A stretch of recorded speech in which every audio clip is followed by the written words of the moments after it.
I'd like to welcome John Katko, former Republican congressman from New York and former assistant U.S. attorney. Hey, John. Hi, how are you? I'm okay. We were talking about the fact that you spent 20 years in the U.S. attorney's office. These are some pretty incriminating charges in the indictment, everything from the gold bars to stacks of money. He's calling it a smear campaign, but the optics are not good.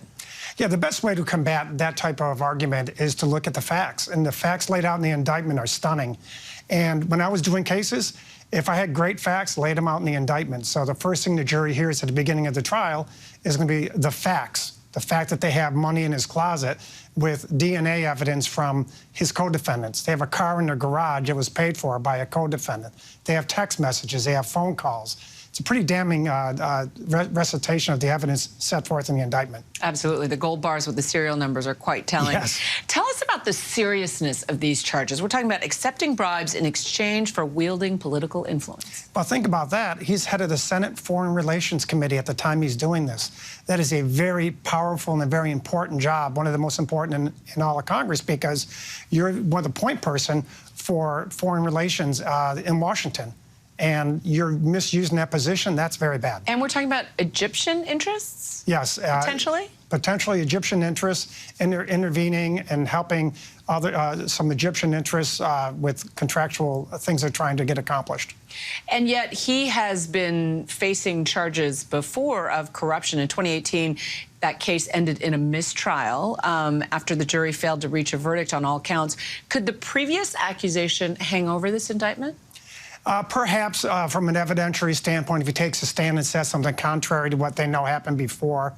But the statute of limitations will probably prevent him from resuscitating those charges. But it will box him in to some extent about taking the stand without facing cross-examination on these issues. So it's a potential. There's a lot. There's the court of public opinion. There's clearly the criminal federal court. But there's also the congressional sort of authority. You spent time in Congress. And right now he's been asked, he stepped down as chair of the Senate Foreign Relations Committee. Chuck Schumer says he deserves his day in court. And yet the governor of New Jersey, his home state, is asking for him to resign. What do you make of all that? Well, Chuck Schumer's got a headache on his stand. Don't forget, the Democrats only have a 51-48 majority or 49 majority in the Senate. And so if Menendez is gone and it gets replaced by a Republican, it could change the dynamic in the Senate. So I think the governor of New Jersey is probably smartly saying, look, I'm a Democrat, leave now so we can replace and put another Democrat in your place to finish his term. So we'll see how that all shakes out over the next couple of weeks. But like I said, the evidence here that is known to the public is pretty substantial. And that's something I'm not sure they had before. And it's going to be interesting how it all plays out over the next couple of weeks. He's up for a re-election next year, and yet this indictment is a bombshell. It is a bombshell, to say the least, for the Senate and for the American people. Well, John Katko, thank you so much for your time and your insights. Thank you. All right. All right.